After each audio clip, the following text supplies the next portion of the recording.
Protista जगत के प्रमुख समूह या मुख्य समूह।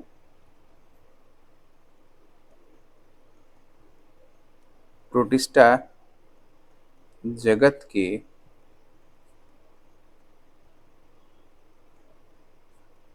समूह। प्रोटिस्टा जगत के प्रमुख समूह। Major groups of Protista kingdom, ये किंगडम प्रोटिस्टा।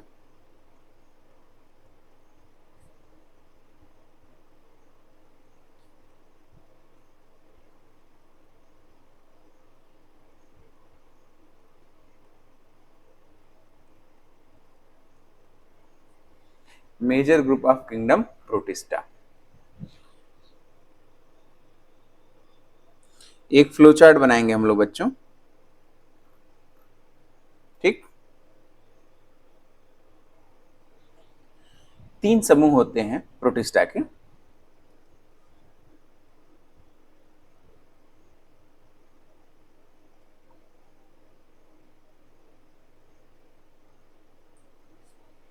प्रोटिस्टा के 3 समूह होते हैं। पहला होगा प्रकाश संश्लेषी प्रोटिस्टा या फोटोसिंथेटिक प्रोटिस्ट।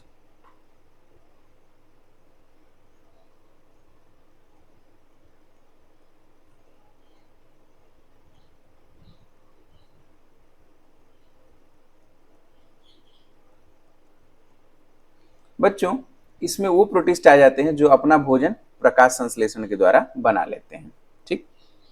प्रकाश संश्लेषी प्रोटिस्ट।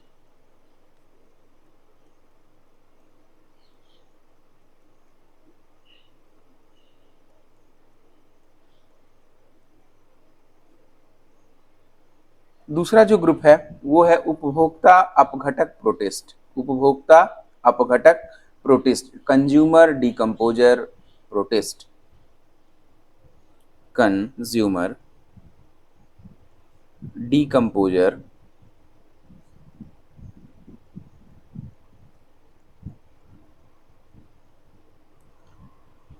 प्रोटिस्ट। उपभोक्ता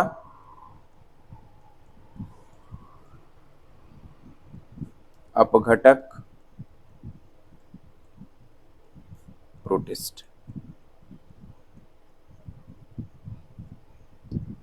और जो तीसरा समूह आ रहा है बच्चों, वो है प्रोटोजोअन प्रोटिस्ट।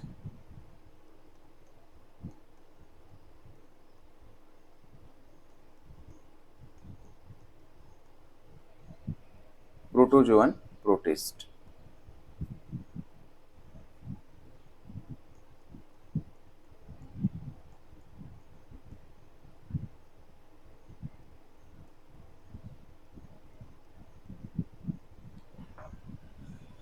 एक एक करके सबके मेंबर्स के बारे में पढ़ेंगे। जैसे अभी फोटोसिंथेटिक में भी 3 प्रकार के आ जाएंगे। फोटोसिंथेटिक में भी 3 प्रकार के आएंगे। कलर चेंज कर लेते हैं। जो पहला आएगा वो है डायनोफ्लैजिलेट। डायनोफ्लैजिलेट।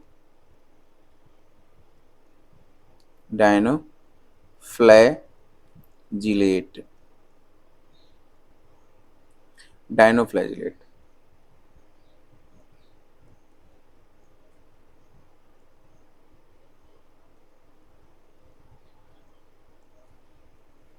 डायनोफ्लैजिलेट, ठीक है बच्चों। जो दूसरा आएगा वो आएगा डायटम्स। डायटम्स।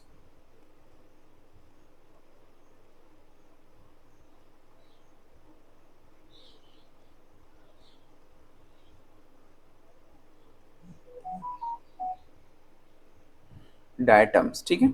जो तीसरा आएगा बच्चों वो आ जाएगा यूग्लिनॉइड या यूग्लिना। यूग्लिनॉइड या यूग्लिना।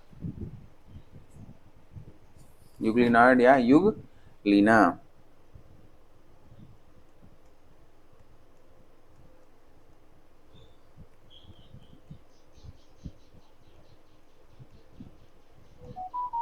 यूग्लिनॉइड या यूग्लिना, ये 3 दिखाई दे रहे हैं ना। ये किसके मेंबर होंगे? फोटोसिंथेटिक प्रोटिस्ट के। फोटोसिंथेटिक प्रोटिस्ट के। जब हम बात करेंगे बच्चों उपभोक्ता अपघटक प्रोटिस्ट, उपभोक्ता अपघटक प्रोटिस्ट, तो इसमें 2 प्रकार के आ जाएंगे। इसमें 2 प्रकार के स्लाइम मोल्ड बेसिकली आते हैं। पहला होगा ए सेलुलर स्लाइम मोल्ड, दूसरा होगा सेलुलर स्लाइम मोल्ड। यहां पे चलते हैं, ग्रीन कलर से लिखेंगे।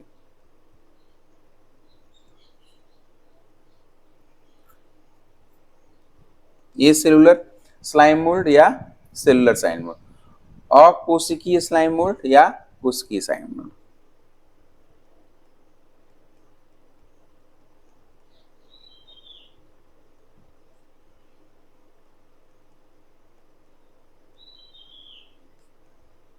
सबके बारे में एक एक करके सबके बारे में कुछ ना कुछ पढ़ाया जाएगा, पूरी डिटेल्स के, ठीक है। अभी सिर्फ फ्लो चार्ट बनाया जा रहा है ताकि आपको याद करने में दिक्कत ना हो।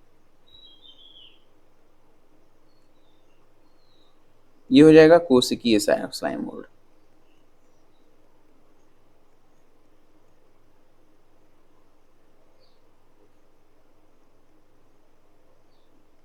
कोशिकीय स्लाइम मोल्ड, ठीक है।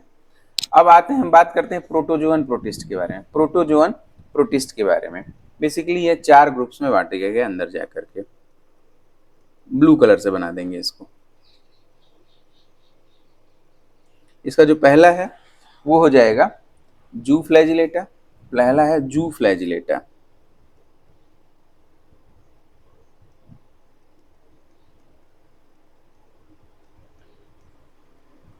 जू फ्लैजिलेटा, फिर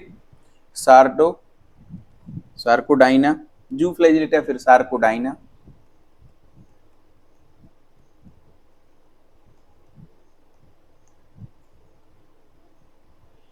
फिर तीसरा हो जाएगा स्पोरोजोआ,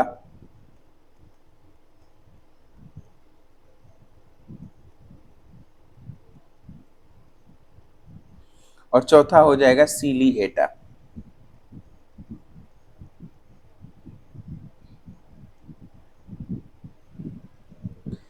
लिख लिया सभी लोगों ने बच्चों? अब देखिए, ये फोर्थ वाला है। डोंट वरी, मैं बता रहा हूं क्या प्रोटिस्ट। ये जो फ्लो चार्ट मैंने बताया है, इस फ्लो चार्ट में सभी समूहों के बारे में पढ़ना है हम सबको, लेकिन कैसे ये फ्लो चार्ट बना ये मैं बताना चाह रहा हूँ। जो प्रोटिस्टा जगत है उसको भोजन के आधार पर विभिन्न प्रकार के समूहों में बांटा गया है। कितने समूह में बांटा गया है? 3 समूहों में बांटा गया है। ऐसे प्रोटोजोअन या ऐसे प्रोटिस्टा जगत के ग्रुप जो अपना भोजन स्वयं बना लें उसे फोटोसिंथेटिक प्रोटिस्ट कहते हैं, उसे फोटोसिंथेटिक प्रोटिस्ट कहते हैं, जो यहाँ पे आप पढ़ रहे हैं। फिर ऐसे प्रोटोजोअन जो कंज्यूमर को डिकम्पोज करें, उपभोक्ता जीवों को डिकम्पोज करके अपना भोजन लें, उसे कहेंगे उपभोक्ता अपघटक प्रोटिस्ट, कंज्यूमर डिकम्पोजर प्रोटिस्ट। इसके मेंबर कितने हैं? इसके मेंबर 2 हैं, अकोशिकीय स्लाइम मोल्ड और कोशिकीय स्लाइम मोल्ड। जैसे ही हम तीसरे पर चलते हैं, प्रोटोजोअन प्रोटिस्ट पर, बच्चों इसे 4 में बांटा गया है, जू फ्लैजिलेटा, सार्कोडाइना, स्पोरोजोआ और सिलिएटा। बेसिकली इसमें प्रोटोजोआ, जिस प्रोटोजोआ की हम बात करते हैं, अमीबा की बात करते हैं, वो इसी ग्रुप में रखे गए हैं, ठीक है। प्रोटोजोअन प्रोटिस्ट के अंदर प्रोटोजोअन प्रोटिस्ट में 4 सब ग्रुप्स बांटे गए हैं, जू फ्लैजिलेटा, सार्कोडाइना, स्पोरोजोआ और सिलिएटा। जू फ्लैजिलेटा, सार्कोडाइना, स्पोरोजोआ और सिलिएटा। तो आइए मेरे साथ इसको याद कर लीजिए ताकि आपको फिर लाभ मिलता रहे। बोलिएगा हमारे साथ, सभी लोग माइक ऑन कर लीजिए और बोलिए। प्रोटोजोअन प्रोटिस्ट या किंगडम प्रोटिस्टा को 3 ग्रुप्स में बांटा गया है। किंगडम प्रोटिस्टा को 3 ग्रुप्स में बांटा गया है। पहला है photosynthetic protist, photosynthetic protist, consumer decomposer protist, consumer decomposer protist. Very good बेटा, कंपोजर डिकम्पोजर प्रोटिस्ट हो गया। और तीसरा हो जाएगा protozoan protist, protozoan protist, okay protist. अच्छा, अब फोटोसिंथेटिक प्रोटिस्ट के 3 सब ग्रुप्स में बांटा गया है, डायनोफ्लैजिलेटा, डायटम्स और यूग्लिनाइड। डायनोफ्लैजिलेट, डायटम्स और यूग्लिनाइड, बोलो। डायनोफ्लैजिलेट, डायटम्स और यूग्लिनाइड, यूग्लिनाइड, ठीक है। डायनोफ्लैजिलेट, डायटम्स और यूग्लिनाइड किसके मेंबर हैं? फोटोसिंथेटिक प्रोटिस्ट के, ओके। अब कंज्यूमर डिकम्पोजर प्रोटिस्ट के अंदर चलते हैं। कंज्यूमर डिकम्पोजर प्रोटिस्ट 2 प्रकार के, कौन कौन से? ए सेलुलर स्लाइम मोल्ड और सेलुलर स्लाइम मोल्ड। ए सेलुलर स्लाइम मोल्ड और सेलुलर स्लाइम मोल्ड। दिखाई दे रहा है सबको? अकोशिकीय यस और सर। कोशिकीय, ये ए सेलुलर होगा बेटा, ये सेलुलर और ये सेलुलर, सेलुलर स्लाइम मोल्ड।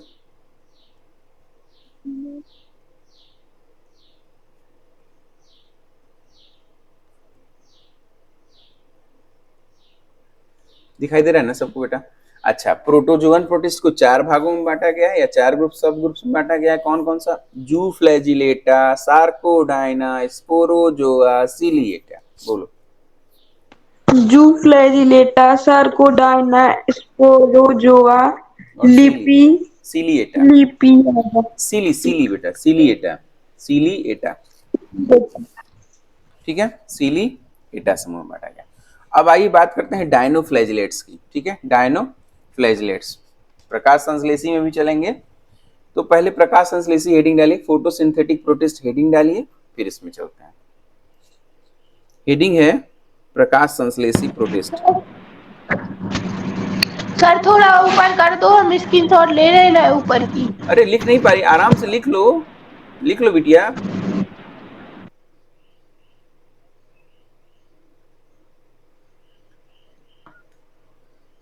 ले लिया, कर लिया बेटा? हाँ सर कर लिया। ओके बेटा, किसी का छूटता तो नहीं है ना? सबका पूरा हो जाता है, कंप्लीट हो जाता है ना आप सबका? Yes sir.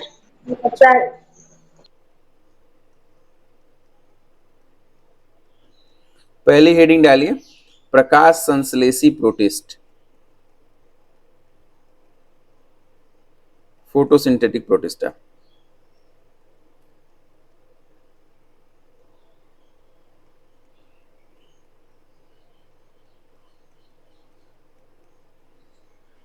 फोटोसिंथेटिक प्रोटिस्ट, ठीक है।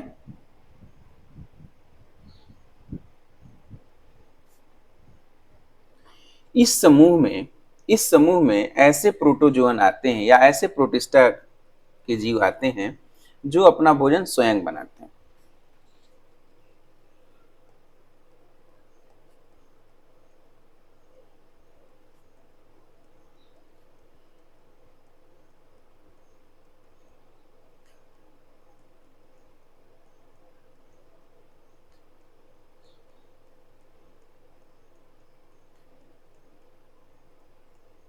ठीक है, सोपोसी प्रोटिस्ट को रखा गया है तथा लगभग 80% कार्बन डाइऑक्साइड का स्थिरीकरण इसी समूह के जीवों द्वारा होता है। लगभग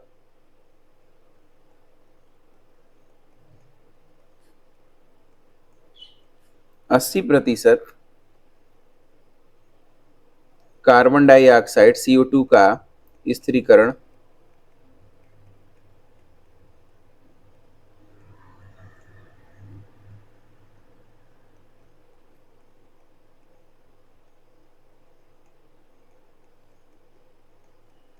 जीवों द्वारा होता है।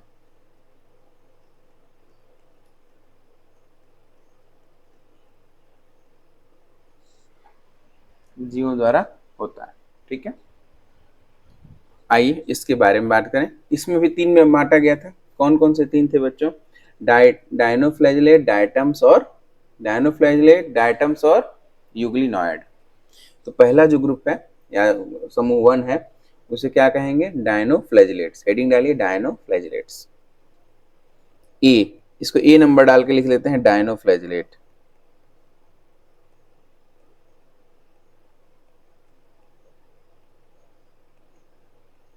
सिर्फ डायनोफ्लैजिलेट लिखने तो लिख लेंगे ना आप लोग, क्योंकि इसके ऊपर लिखा जा चुका है इसकी हिंदी। कोई दिक्कत तो नहीं हो रही है? नहीं तो कहो हिंदी भी लिख दें। No sir. चल जाएगा? सभी लोगों का चल जाएगा? सबका चल जाएगा, हो जाएगा, कोई दिक्कत तो नहीं होगी? Yes sir. क्या सर दिक्कत होगी? हिंदी लिख दें? नहीं सर रहने दो। ओके, धीरे धीरे हमें प्रैक्टिस करनी है बच्चों, इंग्लिश पे आना है हमें, ठीक है। जब लिखेंगे तभी तो प्रैक्टिस होगी, ठीक है। बाकी हिंदी तो बताई जा चुकी है ऊपर। आइए डायनोफ्लैजिलेट्स के बारे में चलते हैं, बात करते हैं, ठीक है। डायनोफ्लैजिलेट्स ऐसे जीव होते हैं जिनका शरीर कई सतहों से मिलकर बना होता है। लिख लो।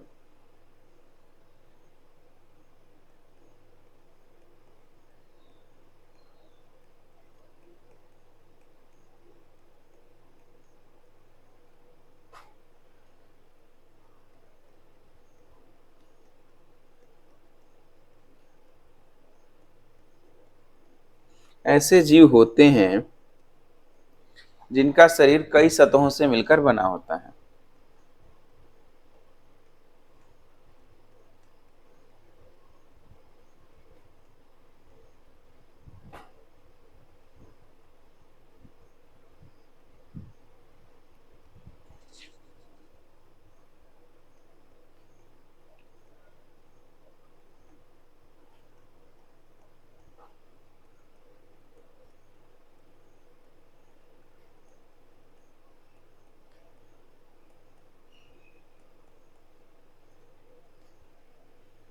इनका शरीर कई सतहों से मिलकर बना होता है, ठीक है। तथा इनके शरीर में 2 फ्लैजिला पाई जाती है। ये इसका कैरेक्टरिस्टिक फीचर है बच्चों, इसे दूसरे रंग की पेन से लिखिएगा। तथा इनके शरीर पर 2 फ्लैजिला या कसाबिका, 2 फ्लैजिला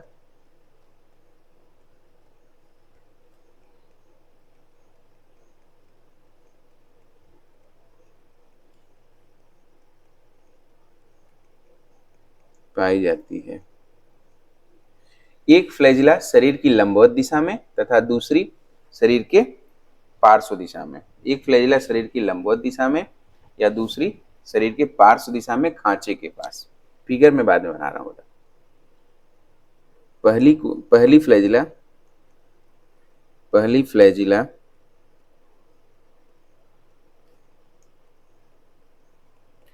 शरीर के लंबवत दिशा में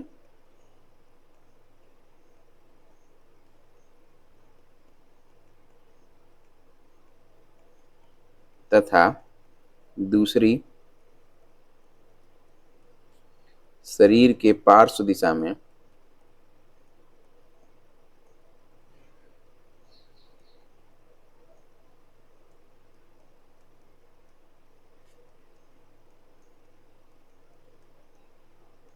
खांचे के पास। अब खांचा लिखाया है तो फिर फिगर बना देते हैं ताकि आप लोगों को पता चले कि खांचा होता कहां पे है। देखो,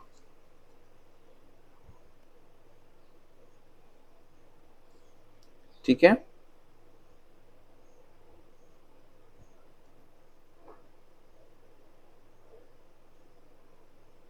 क्या होता है, शरीर इनका कई सतहों से मिलकर बना होता है। शरीर कैसा मिलकर बना होता है? कई सतहों से मिलकर बना होता है, ठीक है बच्चों। अब ये मान लीजिए कई सतह हो गए तो मैं थोड़ा सा मोटा कर दे रहा हूं।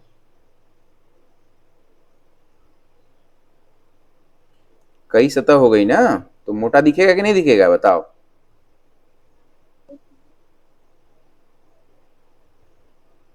दिखेगा मेरे बच्चों। अब एक तो शरीर की लंबवत दिशा में, सपोज करो यहां पे है, एक फ्लैजिला यहां दिख रही है, दूसरी खांचे के पास पार्श्व दिशा में, खांचे के पास पार्श्व दिशा में। तो ये कौन सी होगी? फ्लैजिला 1, फ्लैजिला 1, और ये क्या हो गया? Flagella 2, flagella 2। और ये क्या है? खांचा है। ये इसको क्या बोलेंगे? खांचा। फर्रो, FURROW, फर्रो, FURROW, खांचा। क्या बोलेंगे? खांचा। अब जरा नीले रंग से इसमें थोड़ा सा डिजाइनिंग,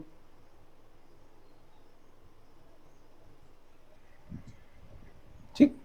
इसे ये इस प्रकार दिखते हैं हमारे डायनोफ्लैजिलेट्स। डायनोफ्लैजिलेट बच्चों, जो इनका नाम पड़ा है डायनोफ्लैजिलेट, ध्यान दो, डायनो का मतलब होता है 2 और फ्लैजिलेट का मतलब होता है कसाभिका। जिसमें दो कसाभिका पाए जाए उसे डायनोफ्लैजिलेट कहते हैं। याद आ रहा है, समझ में आ रही बात? नाम क्या है इनका? डायनोफ्लैजिलेट। तो इसमें कितनी कोश कसाभिका कितनी पाई जा रही है? दो पाई जा रही हैं। आगे चलते हैं, लिख लिया बच्चों? बेटा आवाज नहीं आ रही है। इसके दो मेंबर्स हैं, बड़े अच्छे मेंबर्स हैं बच्चों, जिसकी वजह जिनमें कुछ खास गुण पाए जाते हैं। जैसे एक है नॉक्टिल्यूका, इसका एग्जाम्पल नोट करा रहा हूं। एक है नॉक्टिल्यूका,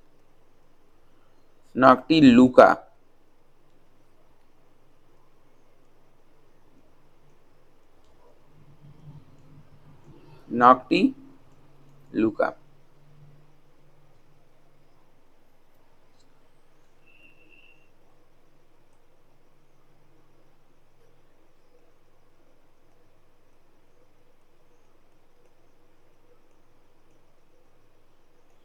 बच्चों नॉक्टिल्यूका की खास बात यह होती है कि यह रात में चमकता है, रात में स्फुरदीप्ति फ्लोरोसेंस शो करता है, तो चमकता है।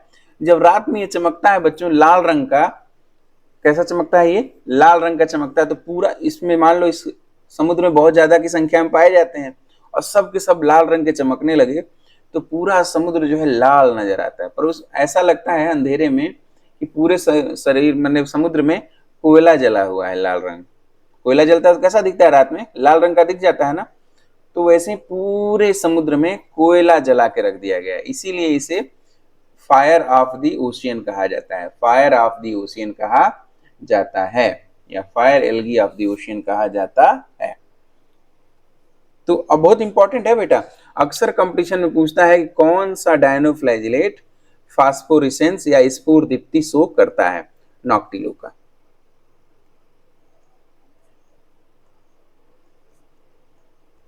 यह सदस्य फास्फो फास्फोरिसेंस फास्फोरिसेंस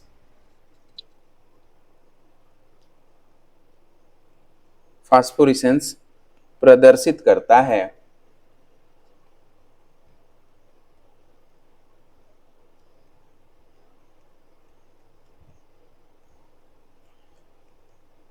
जिससे यह रात में समुद्र के अंदर आग की तरह दिखाई देता है।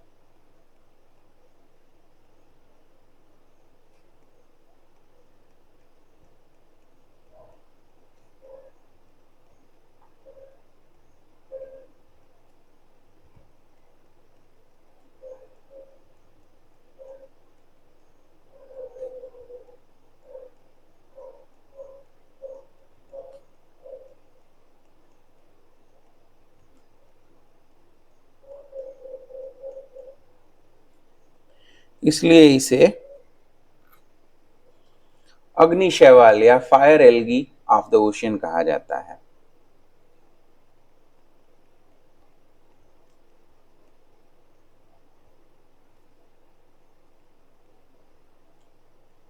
ओशियन मतलब समुद्र, ठीक है? ओशियन का मतलब क्या होता है? समुद्र। अग्निशैवाल।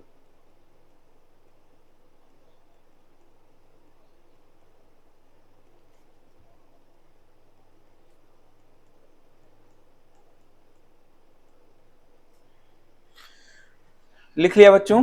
दूसरे पे चलें, इसका एक और उदाहरण लिख लो। गोनाई यूलैक्स, इसका एक दूसरा उदाहरण है गोनाई यूलैक्स। ये समुद्र को जहरीला कर देता है, कुछ जहर छोड़ता रहता है जिससे मछलियां छोटी मोटी सब बेहोश हो जाती हैं। मछलियां छोटी मोटी बेहोश हो जाती हैं और ये लाल रंग का दिखता है, ये भी लाल रंग का दिखता है। तो समुद्र जो है इसका लाल रेड टाइड आने लगती है। ये लिख लिया है? नो सर, रेड वाला रह गया। हाँ करो करो आराम से। इसका पहला सदस्य था नॉक्टिल्यूका। भाई वेरी इंपॉर्टेंट, मैं इसे इंपॉर्टेंट लिख दे रहा हूं, ठीक है? ताकि जब कभी आप लोग नोट्स पढ़ें, कंपटीशन के लिए तैयारी करें, तो 11th और 12th दोनों की नोट्स को अच्छे से रखना, ये आपके काम आएगी।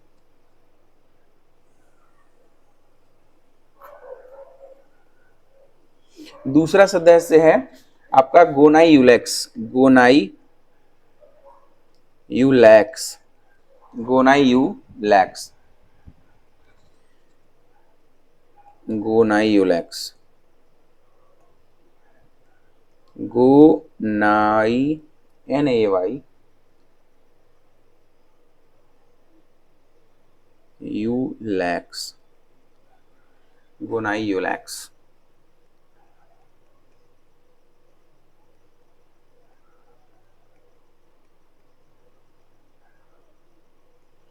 यह समुद्र में लाल रंग का जहर छोड़ देता है। बहुत एक्चुअली क्या है बच्चों ना, ये छोटे छोटे होते हैं और अरबों खरबों की संख्या में होते हैं, तो पूरा का पूरा जो समुद्र है, अगर नॉक्टिलुका है तो पूरा का पूरा रात में अग्नि की तरह दिखाई देता है, लग रहा है कोयला जला हुआ है। अब गोनाई यूलेक्स क्या है, इसकी वजह से इतना रेड रंग का, लाल रंग का जहर छोड़ता है, टॉक्सिन, जिसकी वजह से समुद्र में जब लहरें आती है ना तो लगता है कि लाल रंग की ज्वार आ रही है।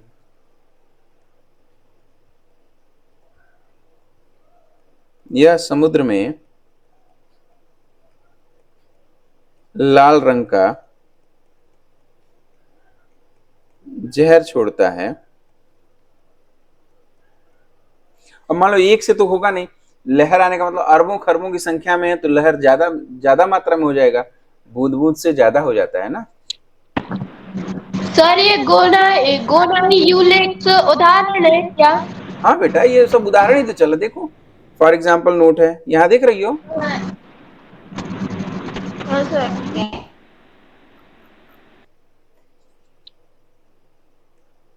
बेटा आपको समझ में आता है ना, क्योंकि बीच बीच में आप ऐसा पूछती जैसे आप थी नहीं वहां बीच में अवेलेबल, कहीं चली गई थी क्या?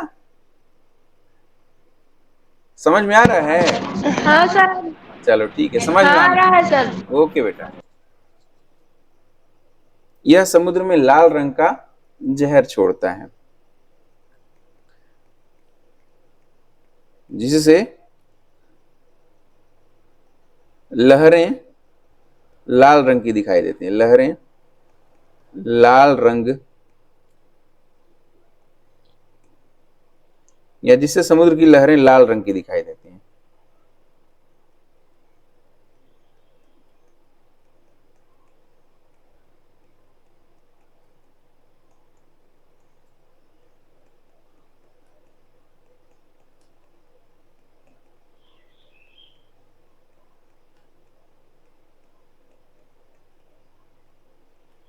Red tide, red tide effect, red tide effect बोलते हैं, रेड टाइड इफेक्ट, लाल रंग की लहर आने लगे, इसे रेड टाइड इफेक्ट कहते हैं, रेड टाइड इफेक्ट कहते हैं। दूसरी हेडिंग डालिए डायटम्स। अब हम बात करेंगे बच्चों, डायनोफ्लाइजिलेट हो गया ए, अब बात करेंगे। हाँ हाँ करो करो, मैं कहीं जा नहीं रहा हूं लेकर के, बस बी पॉइंट चलेंगे डायटम्स, बी पॉइंट चलेंगे डाइएटम्स।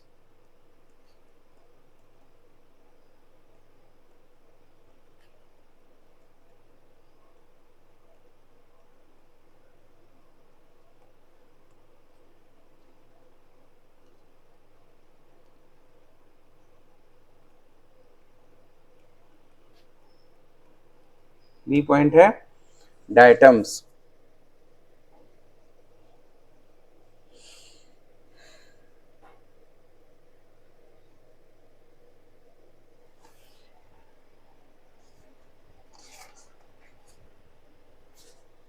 लिखो बच्चों,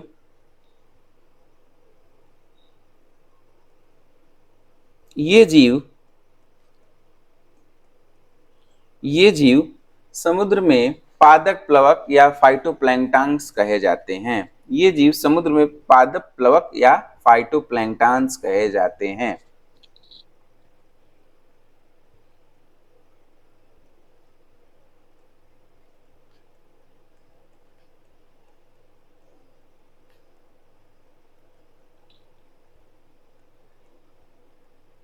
पादप प्लवक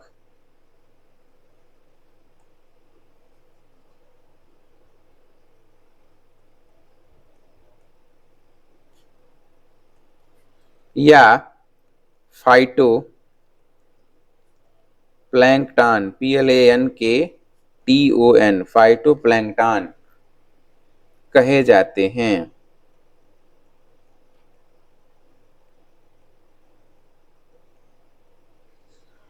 ये जीव समुद्र के पादप प्लवक या फाइटोप्लैंक्टन कहे जाते हैं। इनका शरीर दो अर्धांशों से मिलकर बना होता है।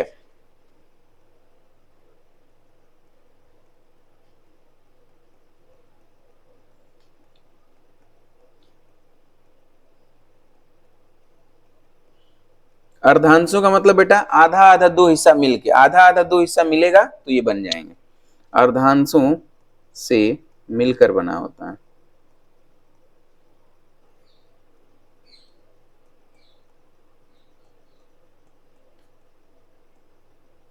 इनका शरीर अलग अलग दो अर्धांशों से मिलकर के बना होता है। देखो कैसे मिल गए। साबुनदानी देखा है बच्चों? Yes sir. तो उसमें एक नीचे वाला हिस्सा ध्यान देना, एक नीचे वाला हिस्सा होता है, ऊपर ढक्कन आके बैठ जाता है, ऊपर ढक्कन आके बैठ जाता है, ध्यान दिया है? खुली हुई साबुन वाली नहीं, जो ढक्कन वाली साबुनदानी, मैं उसकी बात कर रहा हूं। Yes sir. Yes sir.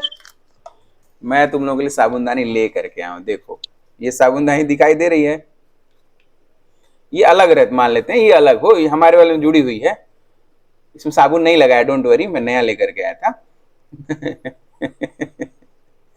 तो देखो बेटा ये थोड़ी छोटी है आकार में, देखो ये कैसे है, थोड़ी छोटी है। अब ये देखो ये बड़ी है तो एकदम आके यहाँ फिट हो जाएगी, यहाँ आके एकदम फिट हो जाएगी। बंद हो गया ना? ये है बड़ी आकर के बैठ जाएगी। ऊपर का जो है एक आधा हिस्सा थोड़ा सा बड़ा होता है और आधा नीचे का थोड़ा हिस्सा थोड़ा सा छोटा होता है, ताकि इस पे ये फिट बैठ जाए, इस पे फिट बैठ जाए। समझ में आ गया? दिखाई दे रहा है बच्चों? Yes sir. Yes sir. जब तुम लोग शिक्षक बनना, तुम लोग भी इसी तरह के साबुनदानी खरीद खरीद के ले आना बच्चों को पढ़ाने के।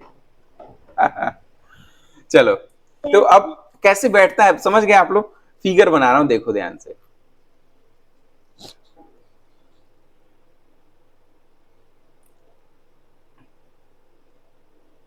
ये नीचे वाला हिस्सा है, ये नीचे वाला हिस्सा है ना,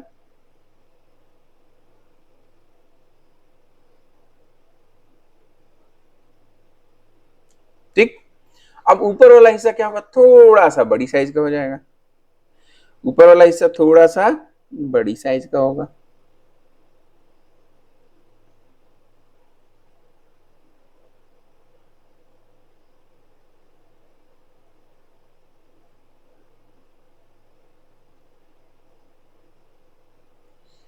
ठीक, ऊपर वाला हिस्सा क्या होगा? थोड़ी बड़ी साइज का होगा। और कितने हिस्से से मिलकर बना है? दो अर्धांशों से, अर्धांश वन और अर्धांश टू, अर्धांश वन और अर्धांश टू, यही कहते हैं, इसी को कहते हैं कि ये टू हाफ्स हैं। क्या है ये? Two HALVES, halves. Two halves का मिलकर बना रहता है। किसका बना रहता है? दो अर्धांशों या टू हाफ्स का मिलकर के बना होता है। ठीक है, दो अर्धांश। बेटा समझ में आ गया? ये डायटम समझ में आ रहा है? आवाज नहीं आती बिटिया आपकी, बहुत कम।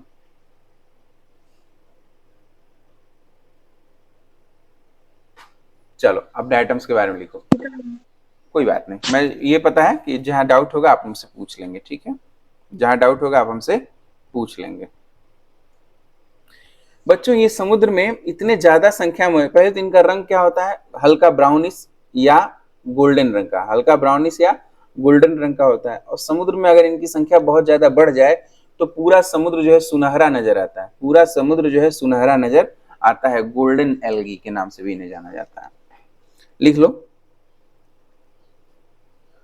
समुद्र में अत्यधिक इनकी संख्या बहुत ज्यादा हो जाने पर पूरा समुद्र गोल्डन रंग का या सुनहरे रंग का दिखाई देता है। समुद्र में इनकी संख्या अत्यधिक बढ़ जाने के कारण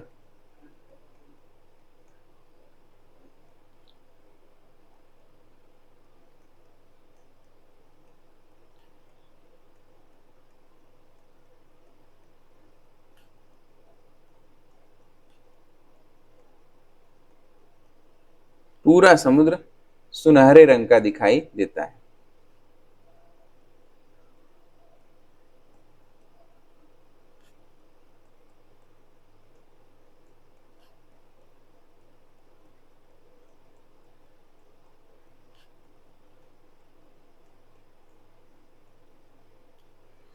पूरा समुद्र सुनहरे रंग का दिखाई देता है, ठीक है। इसीलिए इन्हें golden algae of the ocean कहा जाता है।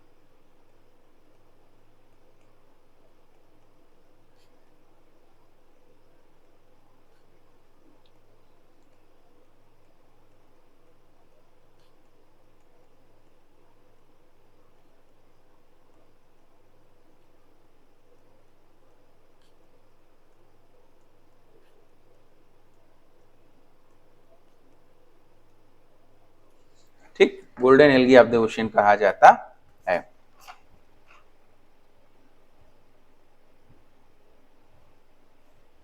और इनकी कोशिका भित्ति बच्चों सेलुलोज तथा पेक्टिन की बनी होती है। इनकी कोशिका भित्ति सेलुलोज, पेक्टिन तथा सिलिका की बनी होती है।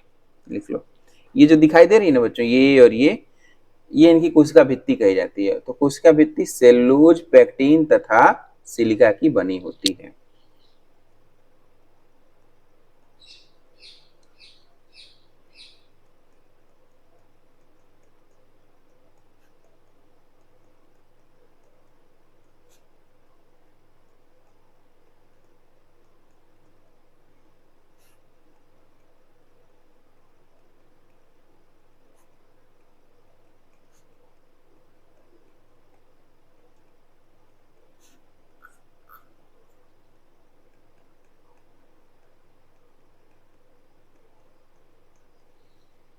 बनी होती है। कर लिया। इनका उपयोग कहाँ किया जाता है बच्चों? इनका उपयोग किया जाता है साबुन वो बनाने में, टूथपेस्ट बनाने में। इनका उपयोग किया जाता है फिल्टर बनाने में। इसमें छेद छेद पाए जाते हैं, तो इनका उपयोग फिल्टर तथा टूथपेस्ट बनाने में किया जाता है। किसका? डायटम्स का। डायटम्स का उपयोग फिल्टर तथा टूथपेस्ट बनाने में किया जाता है।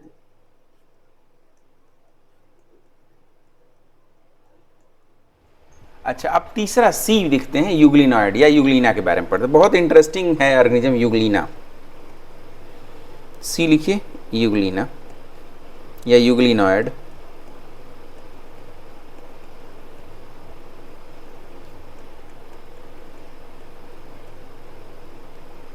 Euglenoid, NOID।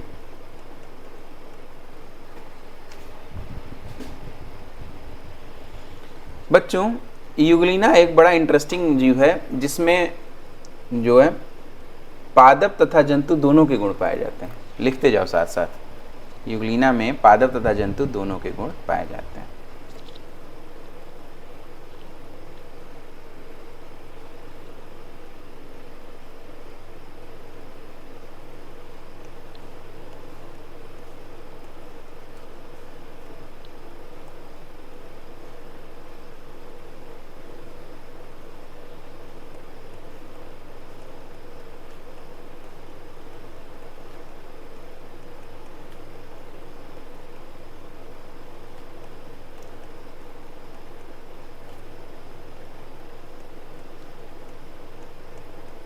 पादप तथा जंतु दोनों के गुण पाए जाते हैं। क्या मतलब हुआ अच्छा इसका?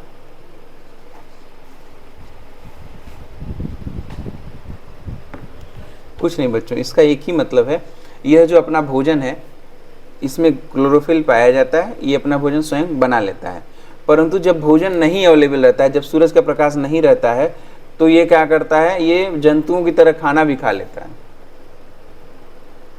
समझ में आ रही है हमारी बात?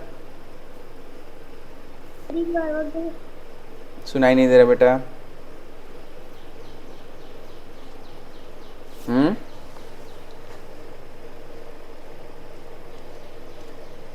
बोलो, आवाज नहीं आ रही है। Yes sir. देखिए, यूग्लिना क्या है, बड़ा इंटरेस्टिंग जीव है। क्यों इंटरेस्टिंग है? क्योंकि इसमें पादप और जंतु दोनों के गुण पाए जाते हैं। पहला, पादप जैसा कौन सा गुण है? ये अपना भोजन खुद बना ले, पहला गुण हो गया, ठीक है। जंतु जैसा कौन सा गुण है? जंतु का गुण होता है भाई कि अपना भोजन दूसरों से प्राप्त कर ले, दूसरों से प्राप्त कर ले। तो या तो ये मृत जंतुओं से प्राप्त कर लेता है या फिर जंतु की तरह भोजन को निगल लेता है, जंतु की तरह छोटे मोटे कीड़े मकोड़ों को निगल लेता है।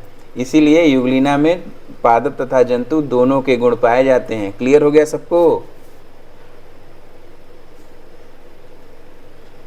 हो गया? ठीक है, लिख लो, इसको लिखवा भी देते हैं क्योंकि ये पादप की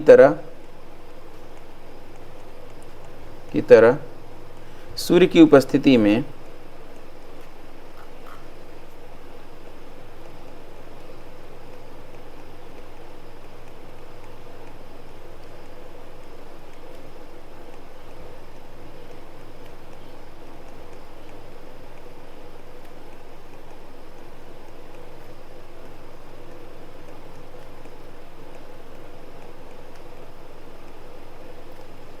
स्वयं बना लेता है, परंतु सूर्य की अनुपस्थिति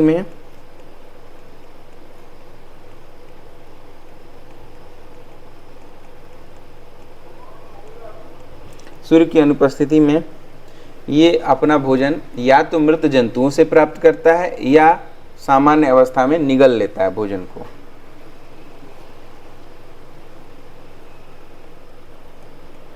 जंतुओं की तरह, सूर्य की अनुपस्थिति में जंतुओं की तरह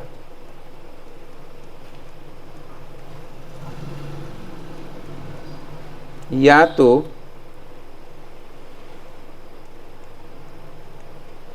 अपना भोजन मृत जीवों से प्राप्त करता है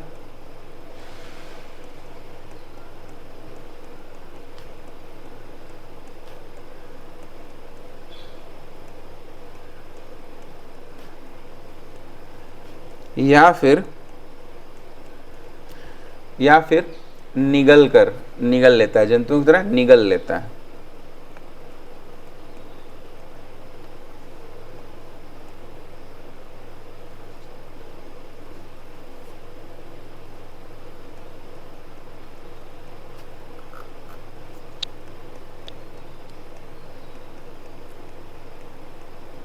जंतुओं की तरह भोजन को निगल लेता है।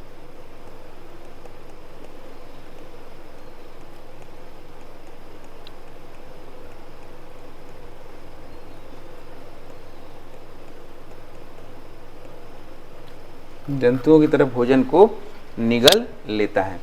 एक इसका फिगर बना देते हैं ताकि समझ में आना शुरू हो जाए।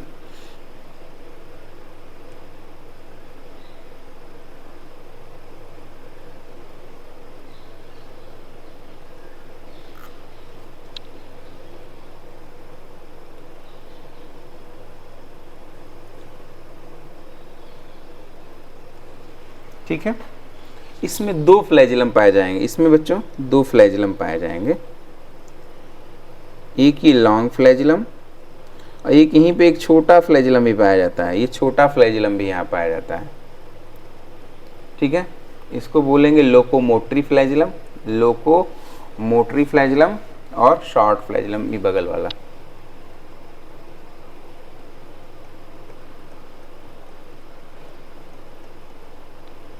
लोकोमोटरी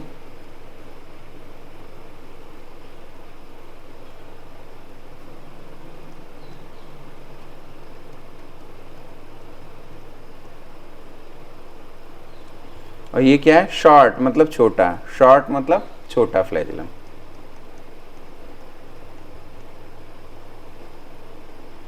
बच्चों इसके शरीर पे हल्की हल्की स्ट्राइप्स या धारियां पाई जाती हैं, स्ट्राइप्स या धारियां पाई जाती हैं, जिसको मायोनीम्स बोलते हैं।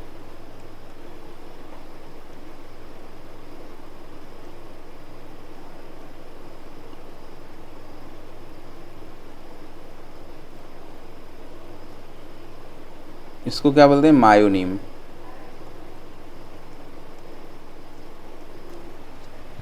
मायोनीम्स पाए जाते हैं। ठीक,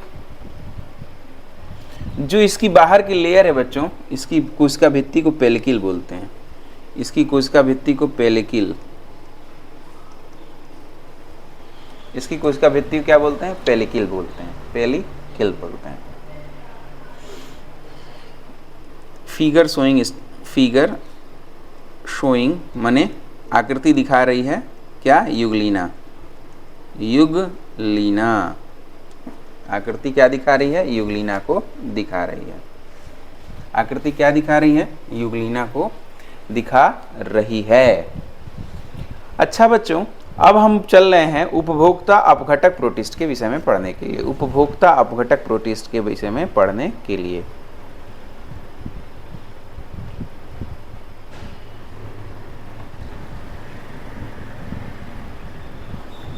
ये बन गया फिगर आप लोग का।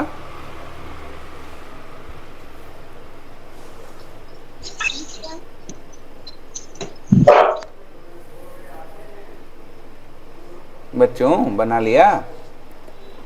Yes sir. चलो सर अभी नहीं बना, थोड़ा सा रह गया। ठीक है बना लो बच्चा, बना लो।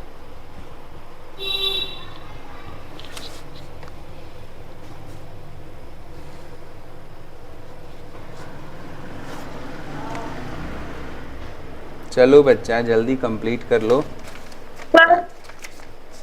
ताकि चैप्टर खत्म किया जा सके। बहुत दिनों से चल रहा है। सर कितना और रह गया चैप्टर? एक, मुझे लगता है कि आज या खत्म हो जाएगा, नहीं तो अगली एक क्लास और चाहिए रहेगी। लेकिन इसके बाद ये है कि भाई डिटेल में ना पढ़ा है हमने पूरे डिटेल में पढ़ लिया ना। पढ़ा कि नहीं पढ़ा डिटेल में? यस सर हो गया। चलो दूसरा लिखिएगा। कौन सा? Consumer decomposer protist. 2 नंबर डालिए और लिखिए कंज्यूमर डिकम्पोजर प्रोटिस्ट। हेडिंग थी कंज्यूमर डिकम्पोजर प्रोटिस्ट। ये 2 प्रकार के होते हैं बच्चों, ए सेलुलर स्लाइम मोल्ड और cellular slime mould. Cellular slime mould, cellular slime mould.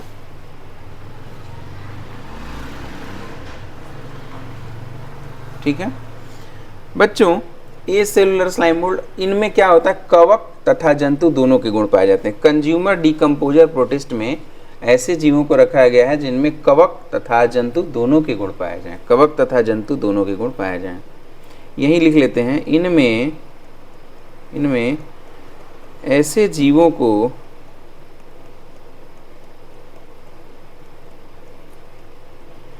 रखा गया है जिनमें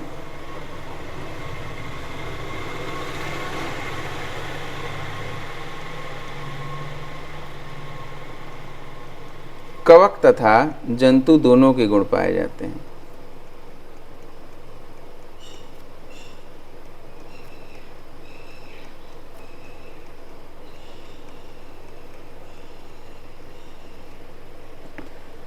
कवक तथा जंतु दोनों के गुण पाए जाते हैं।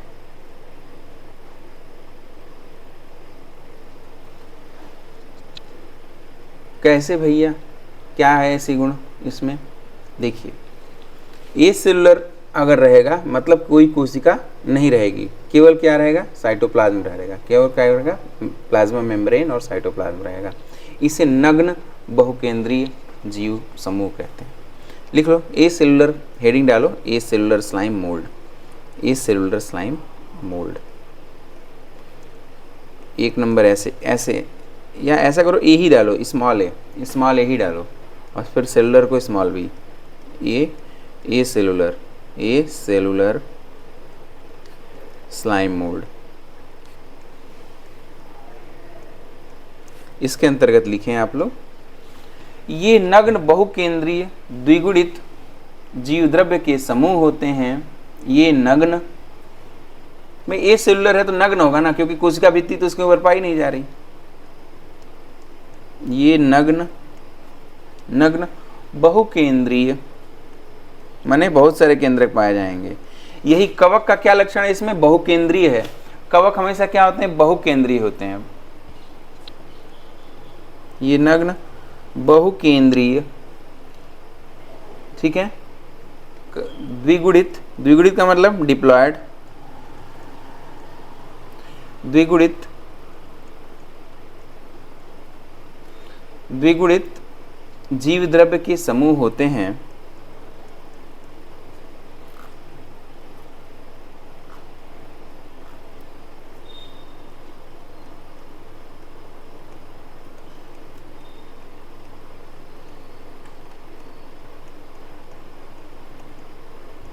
द्विगुणित जीव द्रव्य के समूह होते हैं, ठीक है।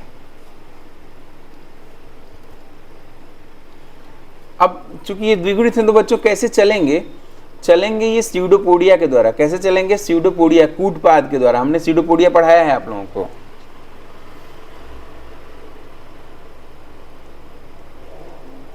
तथा इनमें गति, इनमें गति, गति को क्या पर लिखेंगे? लोकोमोशन। गति को क्या बोलेंगे? लोकोमोशन।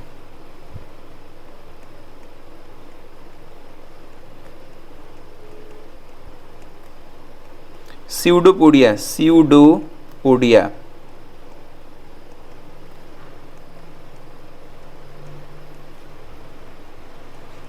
पाद के द्वारा होती है, कूटपाद के द्वारा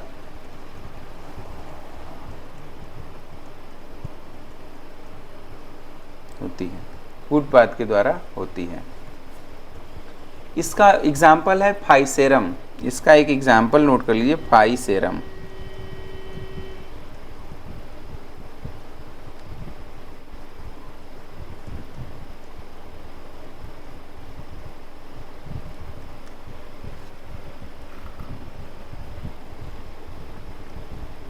हेडिंग डालिए सेलुलर स्लाइम मोल्ड।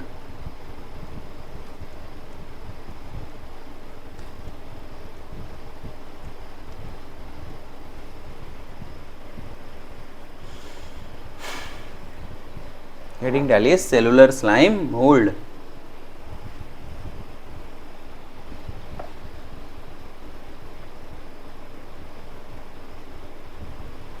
ऐसे स्लाइम मोल्ड जो नग्न नहीं होते, जिन पे क्या होता है? कोशिका भित्ति पाई जाती है। ऐसे स्लाइम मोल्ड जिसमें कोशिका भित्ति पाई जाती है।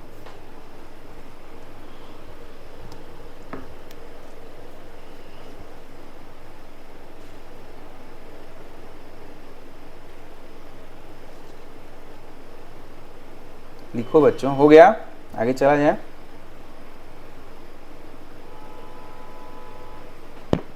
Yes sir. दो चीजें दिखने मिलेगी। सेलुलर स्लाइम मोल्ड में भोजन कैसा करेगा ये स्लाइम मोल्ड? ये स्लाइम मोल्ड भोजन को जंतुओं की तरह खाएगा, ठीक है। भोजन को जंतुओं की तरह खा जाएगा। तथा लिखते जाओ, लिखते जाओ, लिखते जाओ, लिखते जाओ। इस प्रकार के स्लाइम मोल्ड में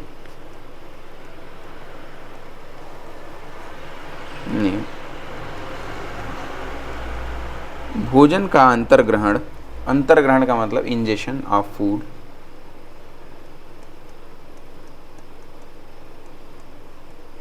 जंतुओं की तरह होता है।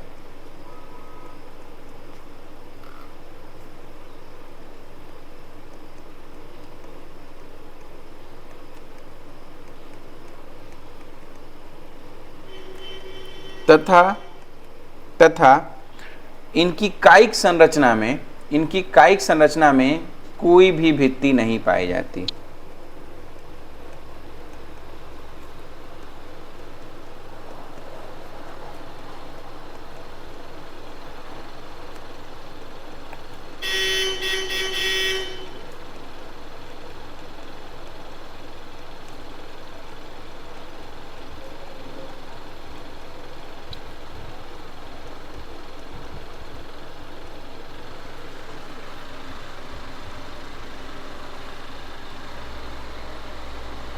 ठीक है, इनकी कायिक संरचना में कोई भी भित्ति नहीं पाई जाती है।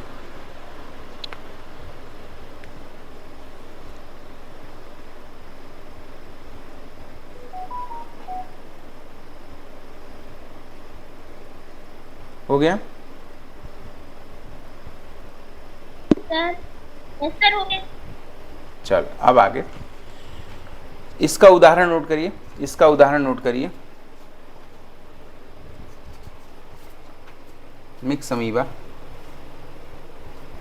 डिक्टियोस्टीलियम, इसका उदाहरण है, फॉर एग्जाम्पल है डिक्टियोस्टीलियम, डिक्टियोस्टेलियम।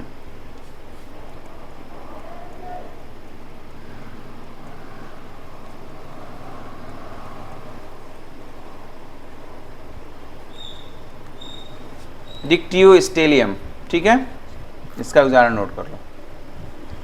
अब तीसरा हम पढ़ने जा रहे हैं प्रोटोजोअन प्रोटिस्ट के बारे में। तीसरा हम पढ़ने जा रहे हैं प्रोटोजोअन प्रोटिस्ट के बारे में, जिसे 4 सब कैटेगरीज में बांटा गया है, जिसे 4 सब कैटेगरीज में बांटा गया है।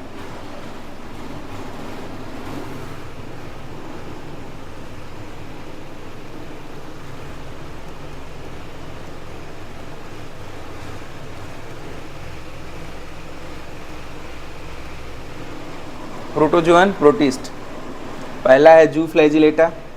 सिर्फ इसके मेंबर्स के बारे में लिखना है, बहुत ज़्यादा इसमें दिमाग नहीं लगाना है आप लोगों को।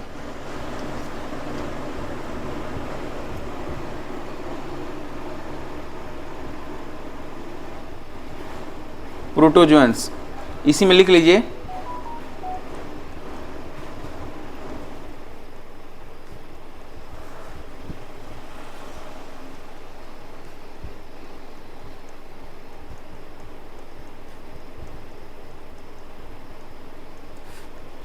जो पहली वाली सब कैटेगरी है बच्चों, स्मॉल ए, पहली वाली सब कैटेगरी को क्या लिखेंगे, स्मॉल ए, जू फ्लैजिलेटा।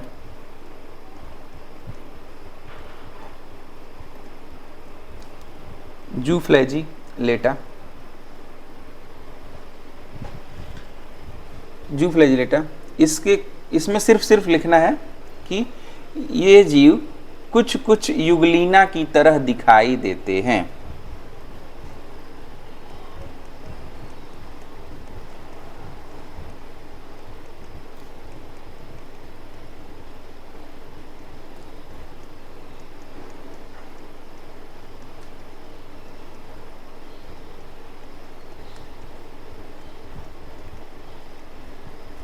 कुछ कुछ युगलीना की तरह दिखाई देते हैं, बस इतना ही लिखना है। हाँ, इसके उदाहरण बड़े इंपॉर्टेंट है बच्चों, इसका एग्जाम्पल लिखिएगा। पहला है ट्रिपैनोसोमा, ट्रिपैनोसोमा जिसे निद्रा रोग हो जाता है। टीसी नामक एक मक्खी है, वो ट्रिपैनोसोमा को लेकर के जाती है, और अगर आपको काट लिया टीसी मच्छी ने, तो मक्खी ने, तो ये ट्रिपैनोसोमा आपके शरीर में चला जाएगा और आपको नींद आने की बीमारी हो जाएगी, नींद आने की बीमारी हो जाएगी। अफ्रीकन निद्रा रोग काज करती है। लिखिए उदाहरण इसका, ट्रिपैनोसोमा, ट्रिपैनोसोमा। कमल बोलो क्या लिखा हुआ है ये,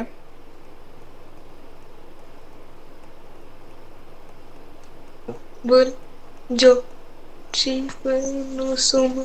यस, ट्रिपैनोसोमा, ट्रिपैनोसोमा। यह अफ्रीकन निद्रा रोग का जनक है। अफ्रीकन करिए, 9 बना लीजिए।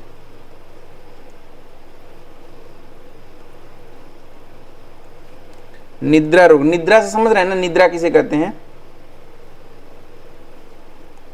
हाँ, निद्रा तो नो सर, निद्रा नहीं समझ में आ रही? अभी तुम सो के उठी हो बिटिया? नहीं सर। हाँ, नींद को ही निद्रा बोलते हैं। तो अगर ट्रिपैनोसोमा आपके शरीर में चला गया, आपको इतनी नींद आएगी, अल्लाह मालिक हैं आपके।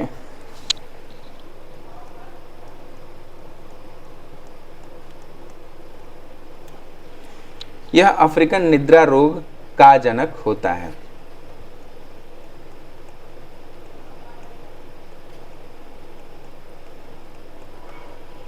जानते हो बच्चों, इसको फैलाता कौन है? एक मक्खी फैला देती है, उसका नाम है टीसी मक्खी। यह सीसी मक्खी लिखते हैं, सीसी मक्खी बोलते हैं, और लिखते हैं टीसी। टी यहां पे साइलेंट है।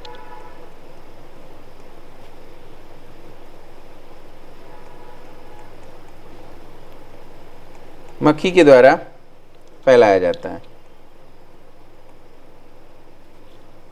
यह टीसी मक्खी के द्वारा फैलाया जाता है।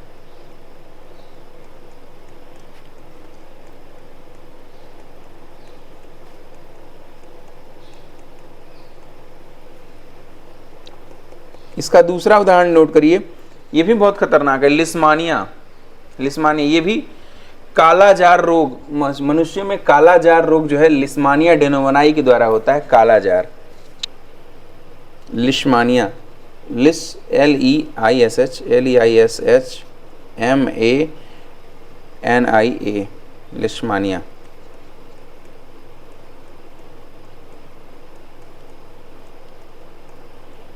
लिस्मानिया रोग है बेटा। ये लिस्मानिया रोग काला आजार या काला जार रोग बना करता है। यह मनुष्यों में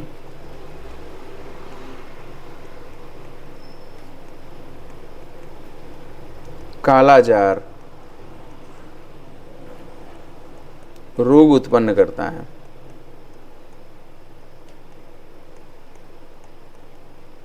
काला जार रोग उत्पन्न करता है।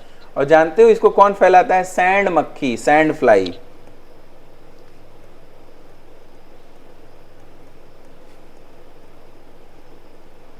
सैंड फ्लाई फैलाती है।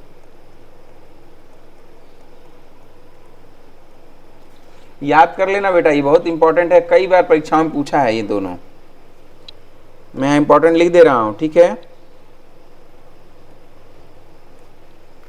ये भी है इंपॉर्टेंट, ये भी है इंपॉर्टेंट। कौन सा? लिस्मानिया और ट्रिपैनोसोमा। लिस्मानिया और ट्रिपैनोसोमा। आइए तीसरे पर चलते हैं। जियार्डिया।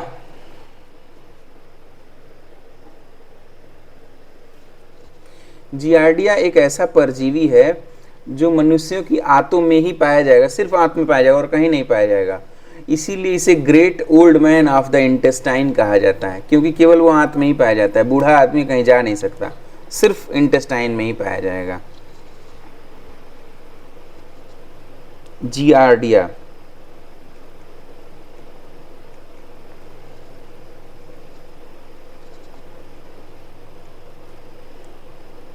यह मनुष्यों तथा कशेरुकियों के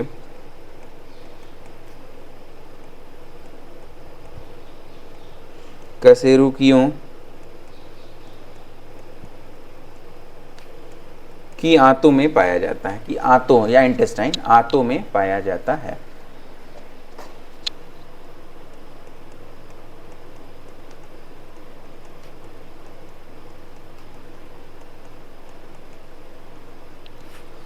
आंतों में पाया जाता है, इसलिए great old man of the intestine कहा जाता है।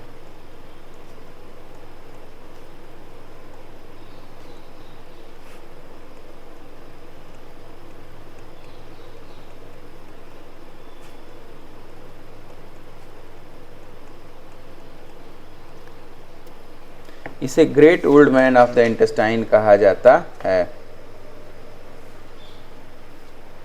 अब बाकी के जो 3 और बचे हुए हैं वो हम लोग कल पढ़ेंगे और कल ये चैप्टर हो जाएगा फिनिश।